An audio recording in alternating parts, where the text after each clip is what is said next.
Norway Arctic circle پر واقع Norway کو آدھی رات کے سورج کی سرزمین کہا جاتا ہے، جہاں مئی سے جولائی تک سورج سرے سے غروب ہی نہیں ہوتا ہے، یعنی کہ کم و بیش 76 دن تک سورج مسلسل طلوع رہتا ہے اور غروب نہیں ہوتا۔ ننوٹ کینیڈا شمال مغربی کینیڈا میں ننوٹ نامی قصبہ کل 3000 نفوس پر مشتمل ہے، جبکہ یہ قصبہ آرکٹک سرکل سے صرف 2 ڈگری اوپر واقع ہے۔ اس علاقے میں کم و بیش پورے 2 ماہ سورج لگاتار چمکتا رہتا ہے، جبکہ موسم سرما میں مسلسل 30 دن تک مکمل طور پر اندھیرے یعنی رات کا سما رہتا ہے۔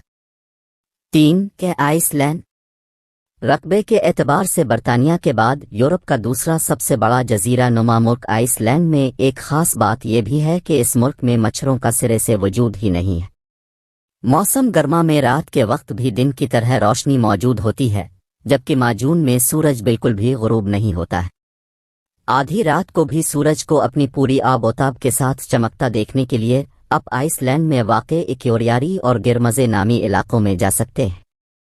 4 بیرو الاسکا مئی کے آخر سے جولائی کے آخری دنوں تک سورج اس علاقے میں غروب نہیں ہوتا ہے، جبکہ نومبر کے آغاز سے کم و بیش اگلے 30 دن تک اس علاقے میں مکمل طور پر رات کا سما قائم رہتا ہے، کیونکہ اس دورانیہ میں سورج سرے سے طلوع ہی نہیں ہوتا ہے۔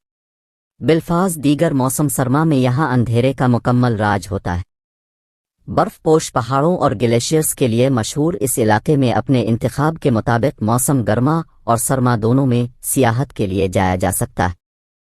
5 فن لینڈ ہزاروں جھیلوں اور جزیروں کی سرزمین کے طور پر معروف فن لینڈ میں اوسطاً 73 دن تک سورج اپنے پورے آب و تاب کے ساتھ چمکتا رہتا ہے، جبکہ موسم سرما میں اس علاقے میں سورج سرے سے طلوع ہی نہیں ہوتا ہے۔